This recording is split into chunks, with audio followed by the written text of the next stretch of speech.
Welcome to the reading of the Sabbath School lesson for the second quarter of 2022. Welcome to lesson number 12 in the series on Genesis. It's titled Joseph, Prince of Egypt, ready for teaching on June 18, and I'm Percy Harrold.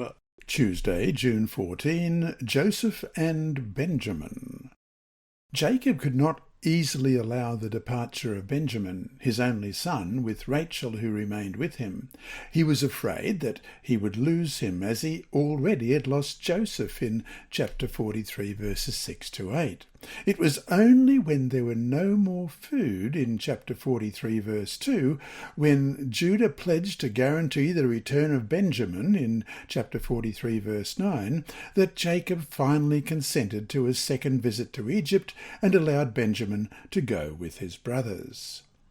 Read Genesis chapter 43. What effect did Benjamin's presence have on the course of events? Now the famine was severe in the land, and it came to pass, when they had eaten up the grain which they had brought from Egypt, that their father said to them, "Go back, buy us a little food."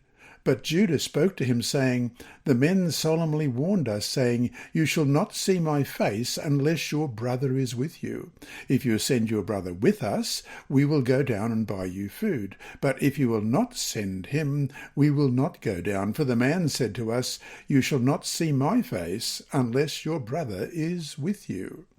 And Israel said, 'Why did you deal so wrongfully with me as to tell the man whether you had still another brother?' But they said, 'The man asked us pointedly about ourselves and our family, saying, Is your father still alive? Have you another brother?' And we told him according to these words. Could we possibly have known that he would say, 'Bring your brother down'?" Then Judah said to Israel his father, "Send the lad with me, and we will arise and go, that we may live and not die, both we and you, and also our little ones. I myself will be surety for him. From my hand you shall require him. If I do not bring him back to you and set him before you, then let me bear the blame forever." So, if we had not lingered, surely by now we would have returned this second time. And their father Israel said to them, "If it must be so, then do this. Take some of the best fruits of the land in your vessels, and carry down a present for the man, a little balm, a little honey, spices and myrrh, pistachio nuts and almonds. Take double money in your hand, and take back in your hand the money that was returned in the mouth of your sacks. Perhaps it was an oversight. Take your brother also, and arise, go back to the man. And may God Almighty give you mercy before the man, that he may release your other brother and Benjamin. If I am bereaved, I am bereaved." So the men took that present and Benjamin, and they took double money in their hand, and arose and went down to Egypt, and they stood before Joseph. When Joseph saw Benjamin with them, he said to the steward of his house, "Take these men to my home, and slaughter an animal, and make ready, for these men will dine with me at noon." Then the man did as Joseph ordered, and the man brought the men into Joseph's house. Now the men were afraid, because they were brought into Joseph's house, and they said, "It is because of the money which was returned in our sacks the first time that we have brought in, so that he may make a case against us and seize us, to take us as slaves with our donkeys." When they drew near to the steward of Joseph's house, they talked with him at the door of the house, and said, "O sir, we indeed came down the first time to buy food. But it happened, when we came to the encampment, that we opened our sacks, and there each man's money was in the mouth of his sack, our money in full weight. So we have brought it back in our hand, and we have brought down other money in our hands to buy food. We do not know who put our money in our sacks." But he said, "Peace be with you, do not be afraid. Your God and the God of your father has given you treasure in your sacks. I had your money." Then he brought Simeon out to them. So the man brought the men into Joseph's house and gave them water, and they washed their feet, and he gave their donkeys feed. Then they made the present ready for Joseph's coming at noon, for they heard that they would eat bread there. And when Joseph came down, they brought him the present which was in their hand into the house, and bowed down before him to the earth. Then he asked them about their well-being, and said, "Is your father well, the old man of whom you spoke? Is he still alive?" And they answered, "Your servant our father is in good health. He is still alive." And they bowed their heads down and prostrated themselves. Then he lifted his eyes and saw his brother Benjamin, his mother's son, and said, "Is this your younger brother of whom you spoke to me?" And he said, "God be gracious to you, my son." Now his heart yearned for his brother. So Joseph made haste and sought somewhere to weep. And he went into his chamber and wept there. Then he washed his face and came out, and he restrained himself and said, "Serve the bread." So they set him a place by himself, and them by themselves, and the Egyptians who ate with him by themselves.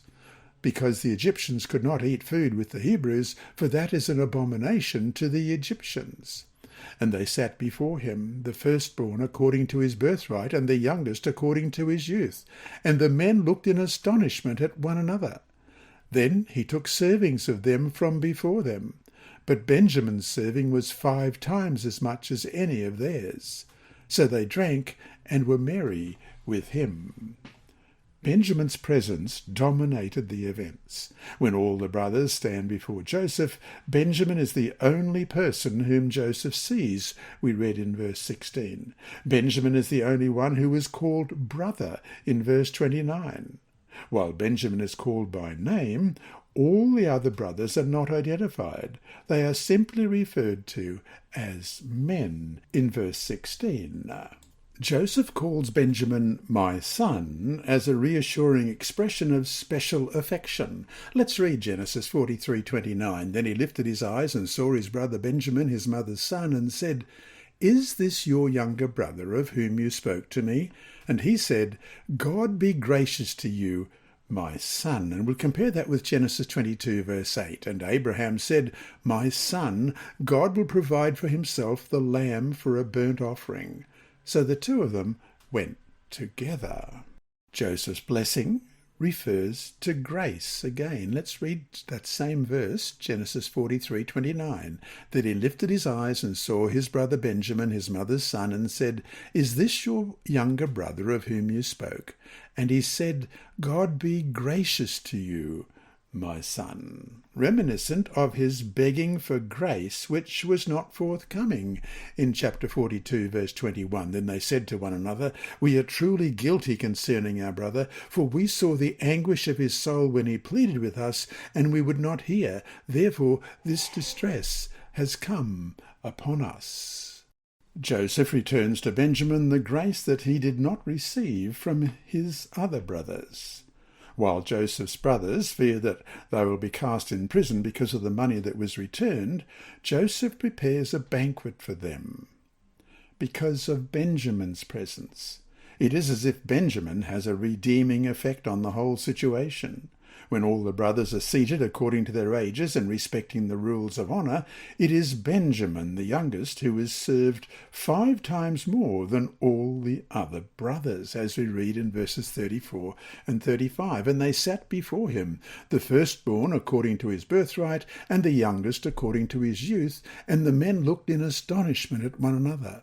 Then he took servings to them from before him, but Benjamin's serving was 5 times as much as any of theirs. So they drank and were merry with him.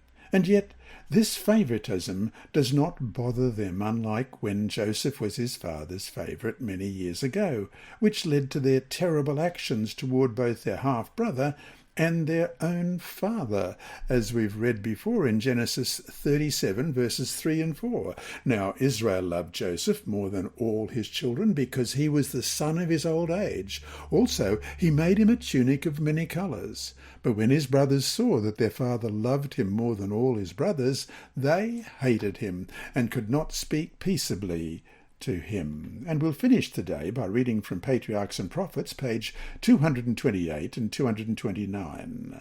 By this token of favour to Benjamin, he hoped to ascertain if the youngest brother was regarded with the envy and hatred that had been manifested toward himself.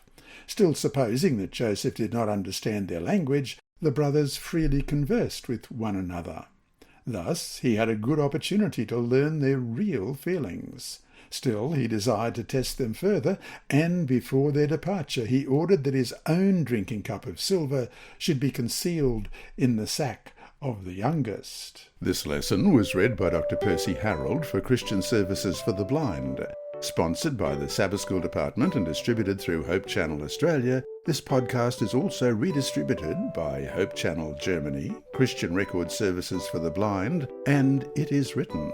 It is also available on SoundCloud and through multiple podcast distributors, including Apple iTunes. Remember, God is always faithful.